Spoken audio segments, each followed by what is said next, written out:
मेरे सामने खड़ी आईने में खुद को देख रही थी और तैयार हो रही थी। उसने कहा, तुम तो कहते थे तुम्हारी पत्नी बड़ी ही सख्त मिजाज की है, लेकिन उसने तो आज हमें इतने प्यार से दावत दी है। मैंने कहा, दावत दी? किस चीज़ की है? ये तो उसने बताया ही नहीं। तो मेरी दूसरी पत्नी आने लगी। अरे खाने की दावत होगी, और किस चीज़ की दावत होगी? हम लोग तैयार होकर उसके कमरे में चले गए। उसने कहा था कि ये दावत के कमरे में होगी। हमारे कमरे ऐसे नहीं थे कि जहाँ सिर्फ एक बेड ही पड़ा होता, बल्कि हमारे कमरे में सोफे और टेबल भी रखा हुआ था। अगर इसका मतलब यह है कि हमारे कमरे में बैठकर खाना खाएंगे तो यह कोई बुरी बात नहीं थी। वैसे हमारे घर में एक डाइनिंग टेबल भी था, लेकिन वहाँ जाकर बैठे कमरे में खाना खाना तो मौजूद ही नहीं होता था। उसने हमें बेड पर बैठने का इशारा किया। हम दोनों बेड पर बैठ गए। थोड़ी देर बाद वह बहुत ही खूबसूरत कपड़े पहनकर आई गई। ऐसे कपड़े तो वह सिर्फ मेरे सामने ही पहन करती थी, लेकिन आज दूसरी पत्नी के सामने भी पहन कर चली गई। इसको देखकर मुझे पुराने दिन याद आ गए, क्योंकि पहली पत्नी आपकी हमेशा पहली पत्नी ही रहती है, क्योंकि उसके साथ आपने बहुत अच्छा वक्त गुजारा होता है। मैंने अपनी पत्नी से कहा, तुम तो किसी दावत की बात कर रही थी, पर यहाँ तो कोई और ही चीज़ खाने पीने का नज़र नहीं आ रहा है। उसने कहा, दावत सिर्फ खाने पीने का नहीं की जाती, दावत तो हर चीज़ की उड़ाई जाती है, और इस कमरे में तो हर सारी चीज़ें मौजूद ही होती है। मैंने कहा, क्या मतलब? तुझे तुम्हारी इस बात समझ नहीं आई मुझे। उसने कहा, तुमने शादी कर ली थी और मुझे बताया तक नहीं था, लेकिन इस दिन गुस्सा करने के बजाय मैंने एक बार और बात सोची कि जब तुम्हारी ज़िंदगी की खूबसूरत बनाई जा सकती है, तो फिर हम क्यों नहीं बना सकते हैं। हम तीनों मिलकर अपनी ज़िंदगी को इतना खूबसूरत बना सकते हैं जितना किसी ने भी नहीं सोची होगी। मुझे मेरी पहली पत्नी की बातें समझ नहीं आ रही थी, लेकिन थोड़ी ही देर बाद उसने एक ऐसी बात कही कि हम दोनों हैरान रह गए। उसने कहा, आज रात हम तीनों मिलके इस कमरे में मेरा नामकरण है। मुझे पैसे की कोई भी कमी नहीं थी। मुझे मेरे ख़ानदानी कारोबार से हर महीने मुनाफा मिल ही जाया करता था, और मैं उसी मुनाफे से अपना छोटा सा कारोबार बना ले बैठा था।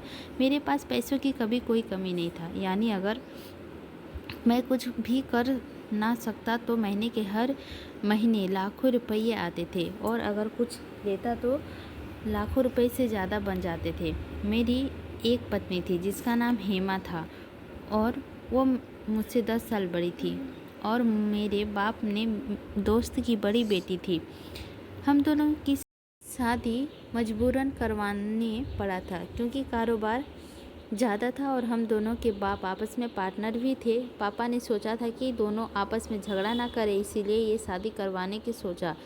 पर दरअसल इन सब में हम सबका नुकसान हो गया।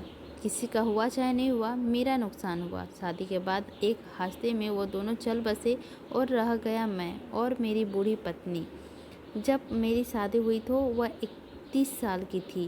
जब औरत कितने साल की हो जाती है तो समझो उसके पास 8-9 साल का तो रह ही जाता है। उसके बाद वह 40 साल की हो जाती है। 40 साल की औरत जवान हो ही नहीं सकती। कारोबार के हिस्से हो गए थे, और मेरे जज्बात में भी मेरी पत्नी मुझसे 10 साल बड़ी थी। मैं शादी करना नहीं चाहता था, और बहुतों ने समझाया कि वो अमीर है, और फिर बहुत बदसूरत औरत नहीं, बहुत खूबसूरत है। खूबसूरत तो वो बहुत थी, लेकिन लंबे कद की थी, और ऊंचे कद लंबे औरत खूबसूरत लगती थी, लेकिन ऐसा लगता था उसके अंदर कोई जज्बात नहीं है। कोई नई नई शादी हुई तो हमारी शादी इस तरह से करवाई गई थी ना, कि ज़्यादा धूमधाम भी नहीं हुई थी। 2-3-4 लोग आए हुए थे, मैंने उसे हाथ तक नहीं लगाया था। एक दिन मैंने कहा कि चलो कहीं बाहर चलते हैं। उसने कहा, कहाँ? मैंने कहा, बस बाज़ार तक चलते हैं। उसने कहा, मुझे बाज़ार तो नहीं जाना, ख़रीदना। मैंने कहा कि बस ऐसे ही गाड़ी में जाएंगे और घूम फिर कर वापस आ जाएंगे। तो उसने कहा, बिना वजह घूमने फिरने का मुझे कोई शौक़ नहीं है। जब कुछ लेना नहीं है तो बाज़ार क्यों जाऊं? अरे मैं तो इस पागल को लॉन्ग ड्राइव पर लेके जाने वाला था। साथ मिलके कोई बातें करेंगे, रोमांटिक सा माहौल बन जाएगा, वापस आएंगे तो दोनों का मूड अच्छा होगा। लेकिन ऐसा नहीं हुआ। जब शॉपिंग नहीं करनी तो बाज़ार क्यों जाना। हम दोनों ने ना खाना खाया और ना ही कॉफ़ी पी।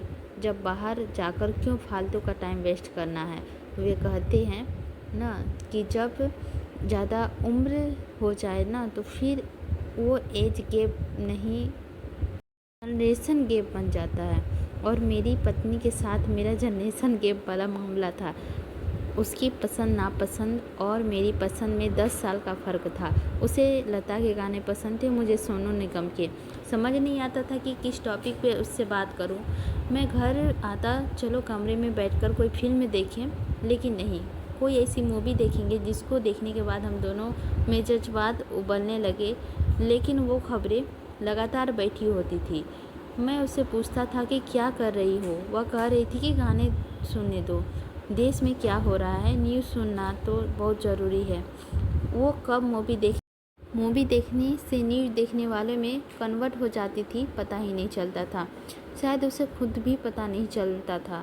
मैं बड़ा परेशान था। मैं जवान था, अच्छा खासा आदमी था, खूबसूरत था, मुझे कुछ जज्बात थे। पत्नी के पास पैसे था, लेकिन अब वो पैसा मेरा भी था, क्योंकि उसका बाप दुनिया से चला गया था और मेरा भी। तो यह दोनों ही हमारे लिए अब सपना सब कुछ छोड़कर चल गए थे। इस तरह से देखा जाए तो हम दोनों की ज़िंदगी में बहुत सी चीज़ें ऐसी भी थी जो मुझे इस बात में समझ नहीं आ रहा था कि अगर वह उम्र से ज़्यादा थी और मैं उसके जज्बात जगाने की कोशिश कर भी रहा था, तो क्या उससे मुझे देखकर जज्बात नहीं जगते थे। क्योंकि मैं जवान था। मुझे कोशिश की, बड़े जतन किए कि किसी तरह से मैं मेरी तरफ सोचने लगे, लेकिन फिर मैं थक हार गया। फिर सोचने लगा कि ज़िंदगी है, गुजर जाएगी। लेकिन ज़िंदगी अच्छी नहीं गुजर रही थी। मेरी पत्नी मुझे सख्त मिजाज की थी। उसके अंदर ज़रा सा भी जज्बात नहीं थे। वो हमेशा ऐसी ही बातें करती थी कि इंसान का दिल टूट जाए। एक दिन मैं सीढ़ी से गिर गया। मैंने कहा कि मेरे पैर में बहुत दर्द हो रहा है, क्योंकि मेरे पैर में जो चोट लगी थी ना, मुझे लगा कि वो कहेगी मैं आपके पैर दबा देती हूँ, लेकिन आपके पास बैठ भी जाती हूँ, आपको अच्छा महसूस होगा। तो कहने लगा हाँ, जब बंदा इतनी ज़ोर से गिरता है तो दर्द तो होता ही है। चोट लगी है तो दर्द नहीं होगा और क्या होगा। हमेशा जज्बात में पानी फेर दिया करती थी। ऐसा नहीं था कि हमारे ताल्लुकात नहीं थे, लेकिन हमारे ताल्लुकात ऐसे थे ना कि होने के बराबर ना थे, क्योंकि उसके अंदर कोई एहसास ही नहीं था। बस वो अपनी फ़र्ज पूरी करती थी और मैं अपने भगवान से हमारी औलाद भी दी। लेकिन 3 महीने के बाद वह बच्चा नहीं रहा। डॉक्टर ने कहा कि आपकी पत्नी को हार्मोनल की प्रॉब्लम है। मैंने कहा कि हाँ, ये बात तो मुझे आपके बताने से पहले ही पता है। तो मेरी पत्नी ने भी अजीब नज़रों से देखा और डॉक्टर से भी कहा कि अंदाज़ा लगा रहा था। खैर, इसके बाद भगवान ने हमें कोई औलाद ही नहीं दिया। अब मेरी पत्नी के साथ मेरी शादी के 7 साल हो चुके थे और मेरे दोस्त मुझे कहने लगा कि तुम अब दूसरी शादी क्यों नहीं कर लेते। मैंने कहा तुम्हें नहीं पता कि हम किस देश में रहते हैं। मैं तो आराम से दूसरी शादी कर लेता हूँ, लेकिन क्या मुझे आराम से रहने देगा यहाँ के लोगों के द्वारा। और किसी भी समय पुलिस को बुलाकर बता भी सकती है कि तुमने एक बीवी के होते हुए दूसरी शादी कैसे की है। लेकिन अगर वह ऐसा करेगी तो बदले में उसका क्या नुकसान होगा। वह उसे छोड़ देगा और दूसरी बीवी की कानूनी तौर पे शादी कर लेगा। इसीलिए अगर तुम उसकी मौजूदगी में दूसरी शादी कर भी लेते हो और दूसरी बीवी ला भी लेते हो, तो वह कुछ दिन तक हंगामा कर सकती है, लेकिन फिर सब्र कर लेगी। देखो, अब उसकी उम्र 40 के ऊपर होने वाली है और फिर जाहिर है अगर उसके अंदर भी कुछ नहीं बचा, वह सब सब्र कर लेगी और कहोगी चलो ठीक है, जैसे तुम भी है। और फिर तुमने अपने बाप की बात ही तो मानी है अपनी इज्जत बचाने के लिए। तुमने इतनी बड़ी कुर्बानी दे दी, क्या तुम्हें आखिरी सांस तक कुर्बानी देनी है। यह कहाँ लिखा है। तुम्हारे पास पैसे हैं, दौलत है, घर है, गाड़ी है, तुम्हें किस बात का दिक्कत है। और फिर बड़ी शादी तो किसी मजबूरी में करवाई गई थी, तुमसे पूछकर तो नहीं करवाई गई थी। तुम आराम से दूसरी शादी कर सकते हो। हमेशा अपने दोस्त की बात टाल देता था, क्योंकि मुझे पता था ना, मेरी पत्नी को अगर पता चल गया तो मेरी शादी के बारे में सोच रहा हूँ तो मुझे ऐसी दवा दे देगी जिससे मैं सपने ना देख सकूँ, ताकि वो सपने में दूसरी शादी के बारे में ना सोच सकूं। एक दिन मजाक से उसने बात कर बैठा था कि मैं उससे कहा था, यह सब कुछ तुम्हारे बाप का नहीं, मेरे भी बाप का है। दूसरी शादी का तो सब कुछ लेकर चली जाऊंगी, क्योंकि प्रॉपर्टी में हम दोनों हिस्सेदार थे। मेरे ससुर का कोई बेटा नहीं था या बेटी नहीं था, एक ही बेटी थी, इसीलिए उन्होंने उसे अपना वारिस बनाया था। मेरी पत्नी के पास 60% ओनरशिप था और मेरे पास सिर्फ 30%, ऑफिस में भी और घर में भी। मैं बुरी तरह से फंसा हुआ था। मैं वह बंदर था जिसे ना सिर्फ पिंजरे में कैद कर रखा गया था, बल्कि पिंजरे के अंदर लगे हुए पेड़ के साथ रस्सी से बंधा भी गया था। लेकिन फिर भी मैं जिस चीज़ में जितना दबाया जाए उतना ही बढ़ जाता है। एक दिन मुझसे हिम्मत आ गया। मुझे एक लड़की मिल गई और जिसका नाम सीमा था। वह बहुत ज़्यादा खूबसूरत थी और फैक्ट्री में नौकरी करने के लिए आई थी। वह रिलेशंस पर खड़ी होती थी, आते जाते मुझे देखती थी। मुझे भी वह अच्छी लगती थी। मेरे दिल का वह ख्याल आया कि पाप करने से अच्छा है इंसान शादी कर ले, और अगर मेरा पत्नी ज़्यादा गुस्सा करेगी तो कह दूँगा मेरा हक है, और फिर निकालती है कारोबार से तो बेशक निकाल दे। मेरे बाबा और उसके बाबा ने इतने पैसे कमाए थे कि अगर मुझे 30% हिस्सा भी मिलता तो मेरे साथ कोई बुरा मामला नहीं होता। हाँ, यह है कि कोई अगर दौलत का ज़्यादा लालची बनता है तो बहुत बड़ा पाप होता है। लेकिन यह अगर मुझे इस उम्र में छोड़ देती तो उसे कौन शादी करेगा, उसे कौन चाहेगा। उसकी उम्र तो पहले से ही मुझसे ज़्यादा थी, इसीलिए मुझे नहीं लगता है कि वह मुझे तलाक की मांग करेगी। हाँ, लेकिन इतना पता है कि वह मुझसे बातें सुनाएगी, माथा फोड़ेगी, ताने देगी और सीखेगी, चिल्लाएगी। कोई औरत मुझे पसंद भी नहीं करती थी, मेरा इज्जत भी नहीं करती थी, मेरे साथ अच्छे से रहती भी नहीं थी और मुझे और याद भी नहीं होने वाली थी। तो फिर मैं उसके साथ क्यों बैठा था, और यह औरत कुछ क्यों बर्दाश्त कर रहा था। इंसान सारी ज़िंदगी किसी चीज़ से डरता है, लेकिन एक दफ़ा जब उसे उस चीज़ का पता चलता है और फैसला कर लेता है तो उसे उस चीज़ से डरने लगता है। और मेरे साथ भी यही हुआ था। मैं सुबह से गायब था। दोपहर में मैंने सीमा से शादी कर ली थी। मैंने उससे कहा था कि तुमने मेरे घर में रहना होगा, बल्कि मैं चाहता हूँ कि तुम मेरे घर में ही रहने का सोचो, क्योंकि मैं दो घरों का खर्च नहीं अवॉर्ड कर सकता हूँ, ना ही आना जाना कर सकता हूँ। मुझे पूरा कारोबार को संभालना होता है और मुझे अपनी पत्नी के बारे में भी सोचना होगा। मुझे जितना डर लगा चुका था वो मुझे देखते ही खा जाएगी। मैंने कहा कि फिर भी गलती तो हम ही ने ही की है ना, तो फिर नतीजा भी हम ही को मिलेगा। मैं अपनी दूसरी पत्नी को लेकर घर चला गया। मैंने दरवाजे पर दस्तक दी। रात का वक्त था, सारे नौकर तो सो चुके थे, इसीलिए हेमा ने दरवाज़ा खोला। जैसे ही उसने देखा वही फिल्मी ड्रामा वाला सीन हुआ। वह हैरान रह गई। उसने कहा कि यह कौन है? तो मैंने कहा कि मेरी बात आराम से सुनो, हम दोनों ने शादी कर ली है। जब मैंने यह बात की तो सीमा ने हेमा को सिर से पांव तक देखा। पहले कहा अति सुंदर, और फिर 2 पल में खामोश सी हो गई। वह पीछे हट गई, यानी हमें अंदर का रास्ता दिया। हम दोनों अंदर दाखिल हो गए। मुझे लगा कि अभी हेमा आएगी और कोई चीज़ उठाकर लाएगी जिससे मुझे जान से मार दे, लेकिन वह सोफे पर बैठ गई। उसने कहा खाना खा के आए हो क्या? हमने कहा हाँ, खाना तो हमने खा लिया था। तुमने खाया? उसने कहा हाँ, मैंने भी खा लिया था। मुझे लगा कि किसी काम में फंस गए हो, सुबह आओगे। अच्छा ठीक है, मैं सोने जा रही हूँ। अब तुम लोग बच्चे तो नहीं, और ना ही मैं इस घर की बड़ी।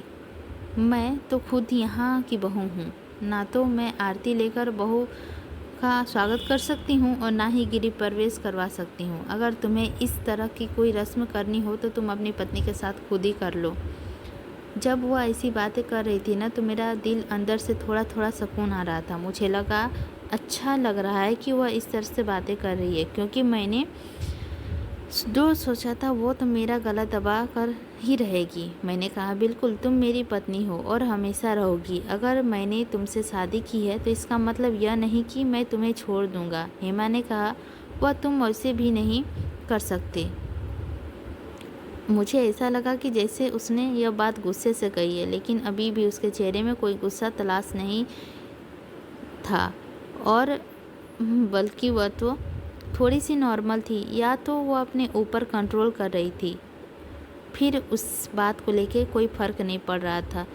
यह सवाल हमेशा मेरे लिए एक पहेली सी बना रहा था कि मेरे साथ अच्छे से रहती थी, मुझे प्यार भी नहीं करती थी, लेकिन जब मैं कहता था कि किसी और से शादी कर लूँगा, या ख़ास मेरी शादी किसी और से हुई, तो वह मजाक में कह देती थी कि एक और शादी कर लूँ, तो मुझे ऐसा ही तेवर दिखाती थी और मैं हैरान रह जाता था।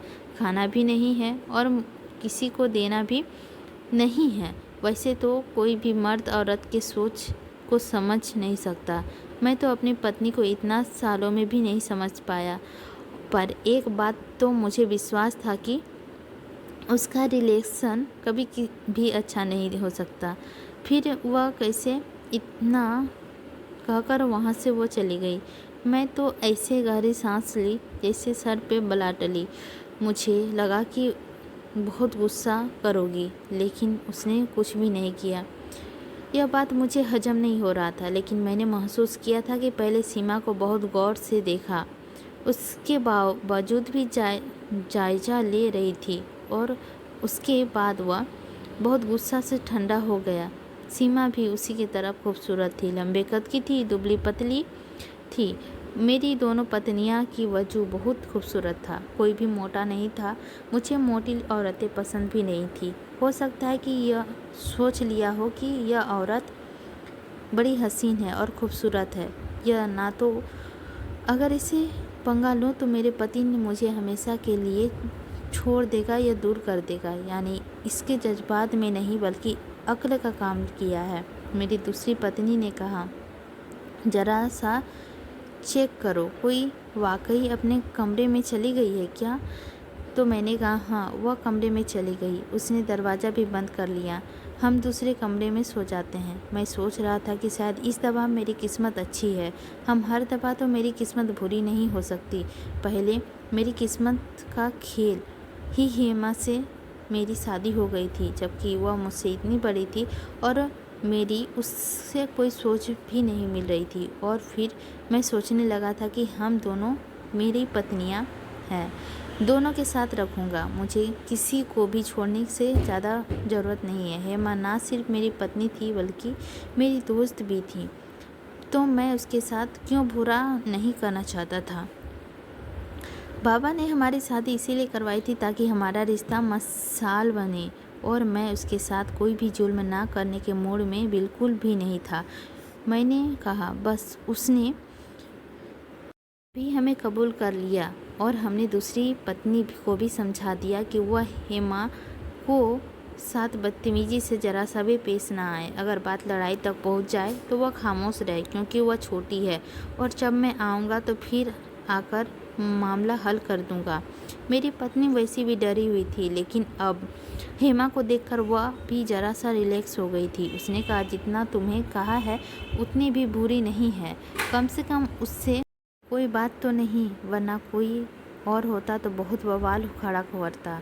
अगर उसकी जगह कोई सामान्य सी औरत होती तो वह बहुत शोर मचाती। यह तो फिर भी एक अमीर औरत है, उसके पास पैसा था, घर था, ज़्यादा पैसे की मालकिन थी। उसका मुझे रौब भी बहुत अच्छा था, और उसे पता था कि मैं कहीं ना कहीं उससे डरता हूँ।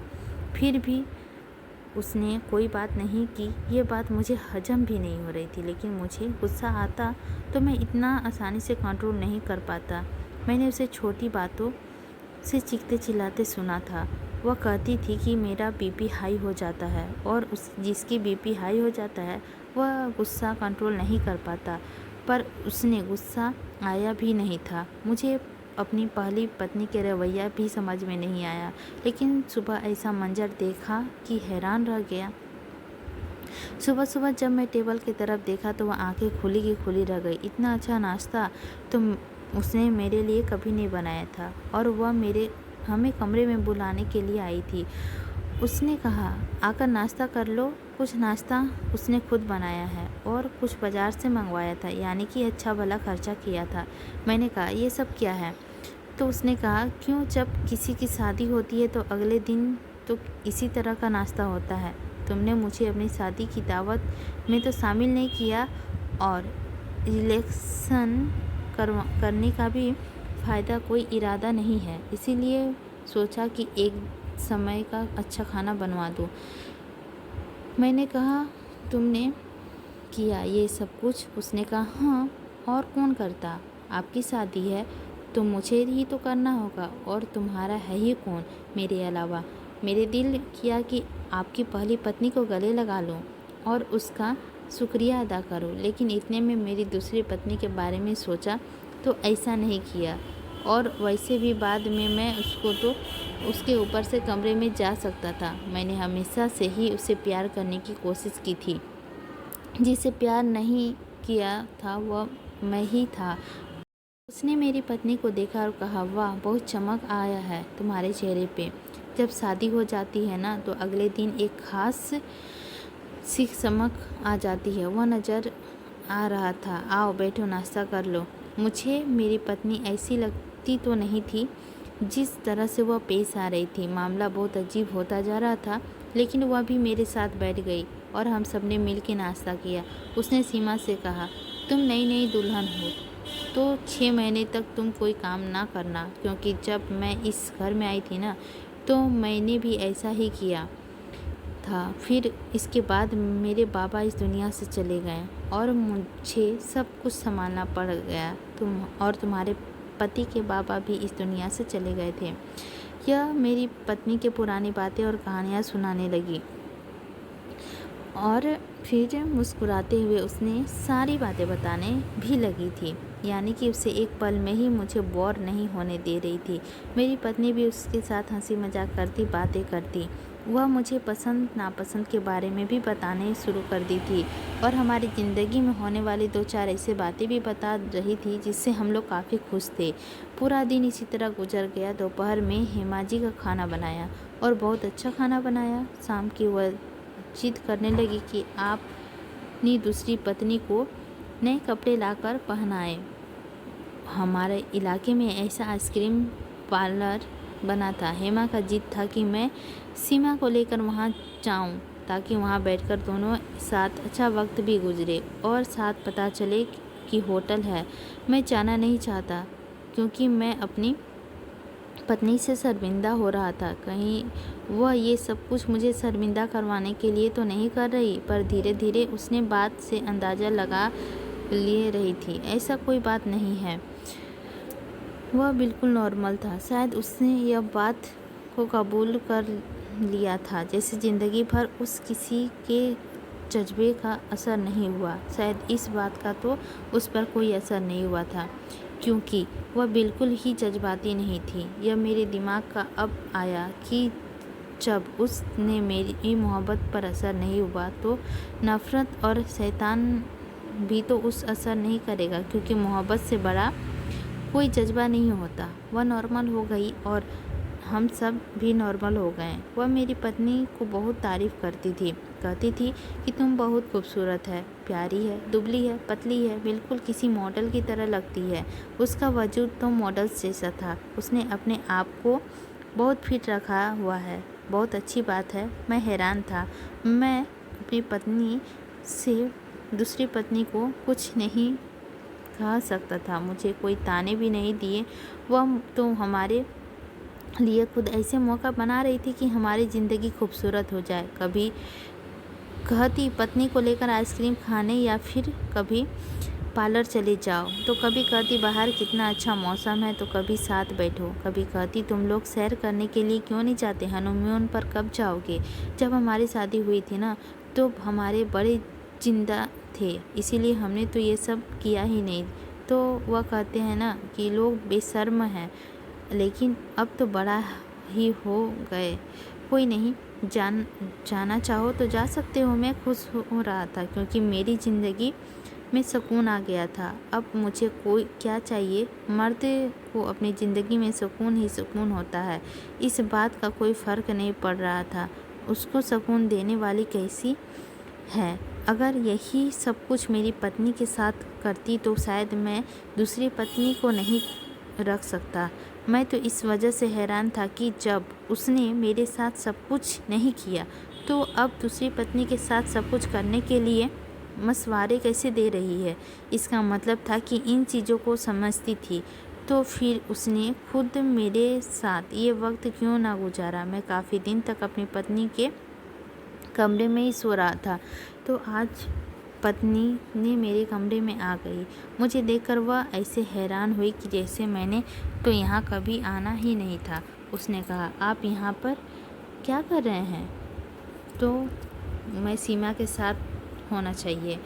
मैंने अपना कोट उतारकर एक तरफ रखा और रात वाले कपड़े उठाकर बाथरूम की तरफ जाने से पहले उसने इतना ही कहा कि क्यों, तुम भी तो मेरी पत्नी हो, क्या मैं आप अपने ही कमरे में नहीं सो सकता?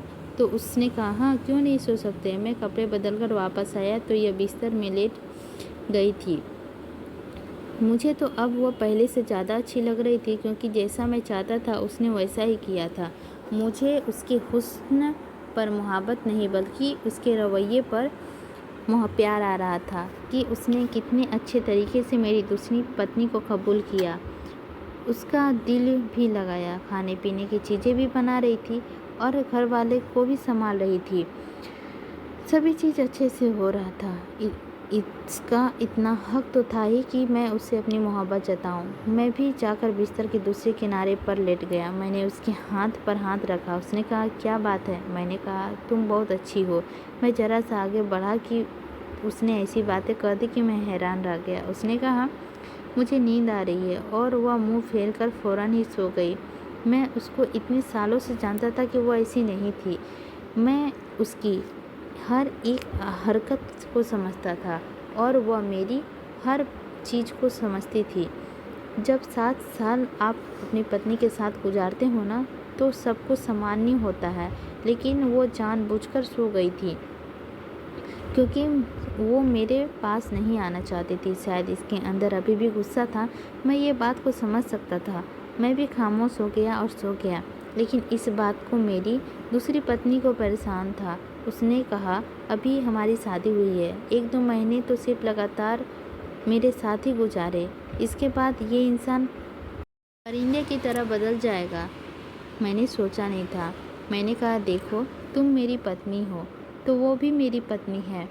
और हमारी बहस हो गई और इस बात को खबर हेमा को भी लग गई है। मैंने कहा, मेरे लिए आपकी दूसरी पत्नी से झगड़े करने का ज़रूरत नहीं है। वैसे भी मैंने कुछ ऐसा सोचा है कि जिसके बाद घर में कोई भी झगड़ा नहीं हो सकता, और आपको भी कभी भी ये सोचना ना पड़े कि मेरी तरफ से इंसान हो रहा है या नहीं। मैंने कहा, ऐसा क्या सोच लिया तुमने? तो उसने कहा कि मैं आपको बाद में बताऊंगी, अभी जाइए अपनी पत्नी को मनाइए। आपको पत्नी को मनाना तो आता है ना? उसके ऐसे सवाल किया कि मैं हैरान रह गया। मैंने कहा, मुझे क्या पता किसी को कैसे मनाया जाता है। तुम तो अभी तक कभी मुझसे नाराज़ ही नहीं हुई। नाराज़ होना, मनाना, इससे भी मोहब्बत बढ़ती है। हमारे बीच कभी कोई ताल्लुक़ था ही नहीं, यूँ कह लो कि तुमने बनाया ही नहीं। मैं जाने क्यों सिकवा कर बैठा। शायद रात वाली बात से परेशान था। जो रवैया उसने मेरे साथ किया था वो मुझे अजीब लगा था। मर्द को ठुकराना बिल्कुल भी पसंद नहीं है। उसने कहा, हाँ हमारा ज़माना कुछ और था, और मैं आपसे उम्र में बड़ी भी तो थी। वो तो आपकी उम्र की है। उसके दिल में जज्बात होंगे, आप उनकी कदर करेंगे। वो मुझे तो समझ आ ही रही है, लेकिन मेरे जज्बात को उसने कभी कदर नहीं की थी, जिसके बाद मैं उस कमरे में नहीं गया। सीमा के साथ मेरे दिन अच्छे गुजर रहे थे। वैसे भी शादी के शुरू के दिन ही तो अच्छे गुजरते हैं, उसके बाद आपकी किस्मत अच्छी हो या दिन भी अच्छे होते हैं। या नहीं ये तो वक्त ही बताता है। सीमा भी बहुत खुश थी। फिर उसके हम दोनों के साथ ऐसा हुआ जिसके बाद हम सबकी ज़िंदगी बदल गई। एक दिन मेरी पहली पत्नी ने सुबह से ही नहीं दिखाई दे रही थी। नौकर ने बताया कि वह बाजार गई है, कह रही थी कि पार्लर जाना है। मैं हैरान था कि मेरी पहली पत्नी पार्लर गई है। उसने तो सिवाय अपने होठों के ऊपर के रौंदा था, मुझे साफ करवाने के अलावा कभी भी कुछ नहीं करवाया था। उसे अपना ख्याल रखने की आदत ही नहीं थी। लेकिन ये सच है, बिना ख्याल रखे वह बहुत खूबसूरत लगती थी। शायद इंसान का फितरत है, उसे ठुकराता है, वो उसी की तरफ खींचा चला जाता है। मैं भी उसी से पहली पत्नी की तरफ खींचा जा रहा था। वो मुझे जितना ठुकरा रही थी, जितना नज़रअंदाज कर रही थी, मैं हमेशा उसी के बारे में सोचता रहता था। रात हुई और मैं सीमा को अपने कमरे में बैठे थे और मैं शायद दरवाज़ा बंद करना भूल गया था। सीमा ने कहा, क्या बात है, आज मुझसे दूर दूर क्यों है? मैंने कहा, बस मेरा मूड ख़राब हो गया है। उसने कहा, क्यों, क्या हो गया है? हेमा ने की बात मुझे समझ में नहीं आ रही थी। हेमा ने कहा, वो बात ही नहीं करती, दूर हो गई मुझसे। सीमा ने कहा, दूर हो गई तो क्या ही हो गया, तो मैं हूँ ना आपके पास। मैंने कहा, ऐसी बात नहीं है, मैंने तुमसे शादी के लिए नहीं की थी। मैं अपनी पहली पत्नी को छोड़ दूँगा। मुझे तुझ मोहब्बत है, दोनों से मोहब्बत है। सीमा इस बात पर खामोश हो गई। उसने कहा, आप मर्दों को तो समझ में ही नहीं आता। पहले तो आप कहते हैं कि मेरी पत्नी मेरा ख्याल नहीं रखती, मुझसे कोई बात नहीं करती, इसीलिए मुझे तुमसे मोहब्बत हो गई है। और अब मैं आपसे ज़िंदगी में आ गई हूँ तो आपकी भी तो मोहब्बत हो गई है। अभी आप यही बात कर रहे थे ना? सामने ये मंजर देखकर हैरान रह गए। हेमा कमरे में आई, दाखिल हुई। उसने कहा, मेरे कमरे में आ जाओ, मुझे तुम लोगों की दावत है। हम हैरान हुए। हमने कहा, हर वक्त? उसने कहा, क्यों, आधी रात को लोग दावत नहीं करते हैं? तो हमने कहा, ठीक है, तुम जाओ, हम आ रहे हैं। हम दोनों उसके कमरे में जा रहे थे और ये सोच रहे थे कि आधी रात को उसने ऐसा क्या पकाया होगा जिसके लिए वो बुला रही होगी। वैसे तो सर्दियों का मौसम था, हमें लगा कि शायद सबने सूप बनाया होगा। लेकिन जब हम कमरे में दाखिल हुए तो कमरे में खाने पीने वाली चीज़ें नहीं हुआ करती थी। लेकिन सामने का मंजर कुछ अजीब था। हेमा बिस्तर पर के ऊपर बैठी थी। मैंने उससे पूछा, क्या बात है? क्योंकि उसने कपड़े भी अजीब से पहने हुए थे। आज वो पार्लर गई हुई थी, बहुत ज़्यादा खूबसूरत लग रही थी। उसने कहा, मैं चाहती हूँ कि हम तीनों अपनी ज़िंदगी का मज़ा उठाएं। उसके बाद वो 2-3-4 ऐसे बातें की जिसका नज़रिया क्लियर हो गया। लेकिन हैरान मैं रह गया कि ये सब बातें वो कर क्यों रही थी। मैंने सीमा की तरफ देखा। मुझे बात इस तरह का दिक्कत नहीं थी कि उसने कहा, इससे पहले हम तीनों कोई फ़ैसला करें, एक गिलास गरम गरम दूध पी लेती हूँ, ले लेना चाहिए। उसने एक तरफ जग रखा हुआ था जिस पर गरम गरम दूध था। मुझे उसकी बात अच्छी लगी या बुरी, इस बात का तो इजहार मैं नहीं कर सकता। लेकिन मैंने सीमा को कहा, दूध पीते हैं, इसके बाद सोचते हैं। हमने अपने अपने दूध डाला और हेमा ने अपने लिए दूध भी डाला। जब हमने दूध पी लिया तो एकदम से ऐसी बातें बताई जो हमारे कदमे तले ज़मीन निकल गई। उसने कहा, तुमने मुझे क्या समझ रखा है? मेरे बाप की दौलत पर राज करते रहे, मेरी ज़िंदगी में कितनी सालें बर्बाद किए तुम्हारी वजह से, तुम्हारे नसीब की वजह से मुझे औलाद नहीं हुई और अब सामने मेरी सौतन को लाके खड़ा कर दिया है। क्या लगता है तुमको कि मैं इसकी पूजा करूँगी? इस दूध के अंदर मैंने जहर मिला दिया है। अब तुम दोनों एक साथ मरोगे और मैं खुद भी मर जाऊँगी। तुमने मुझे बहुत गलत जज किया। मैं तो वो हूँ ना जो खेलूँगी और खेलने दूँगी। हम ये बात सुनकर हैरान रह गए क्योंकि हम दूध पी चुके थे। मैं इधर उधर भागा। सबसे पहले हेमा खुद ही बेहोश हो गई और उसके बाद सीमा की भी तबीयत ख़राब होने लगी। इतनी देर में मैंने इमरजेंसी वालों को कॉल कर दिया और कॉल पर ही बता दिया कि क्या मामला हुआ है। वो लोग आए, उन्होंने वक्त पर हमें ट्रीटमेंट किया, उल्टियाँ करवाई। हेमा की तबीयत बहुत ज़्यादा ख़राब थी, जबकि सीमा ने मेरी तबीयत इतना ख़राब नहीं था। हम लोग जल्दी उठ गए, जबकि उसे ठीक होने में 1 हफ्ता लगा। इसके बाद उसने मुझे तलाक ले ली और मुझसे अलग होने के बाद उसने सारी दौलत लेकर बाहर चली गई। अब मेरा और सीमा का मुश्किल से गुजारा होता था। बस जो कमाते थे वही खा लेते थे। मेरा कारोबार भी डूब गया और सीमा से के भी यहाँ बचा भी होने वाला था। हमारे खर्चे भी बढ़ने वाले थे। मैं हैरान हूँ, जिस औरत का मोहब्बत का कदर नहीं की थी, उसने मुझे बेवफाई करने की कोई भी कसर ना छोड़ी और मुझे बेवफाई करने की इतनी सज़ा क्यों दी। और हमारी किस्मत अच्छी थी कि हम किसी का ज़्यादा तबीयत ख़राब नहीं हुई, क्योंकि मैंने फ़ौरन ही मदद करने वाले को बुला लिया था और वो हमें डॉक्टर के पास ले गए थे। अब हम लोग बताएं कि जो मैंने किया वो ठीक किया कि नहीं, और ये सबसे ज़्यादा गलती किसकी थी, कमेंट करके ज़रूर बताएं। ये वीडियो आप लोगों को कैसी लगी? आई होप अच्छी ही लगी होगी। अच्छी लगी होगी तो लाइक कर दीजिएगा और प्लीज़ सब्सक्राइब कर दीजिएगा, ताकि हम नेक्स्ट वीडियो जब भी डालें तो आप लोगों को सबसे पहले पहुँचे। तो मिलते हैं कल का स्टोरी में और कुछ नए चीज़ों के बारे में आप लोगों से साझा करेंगे। प्लीज़ दोस्तों, सब्सक्राइब करना बिल्कुल नहीं भूलिएगा और लाइक तो कर ही दीजिएगा।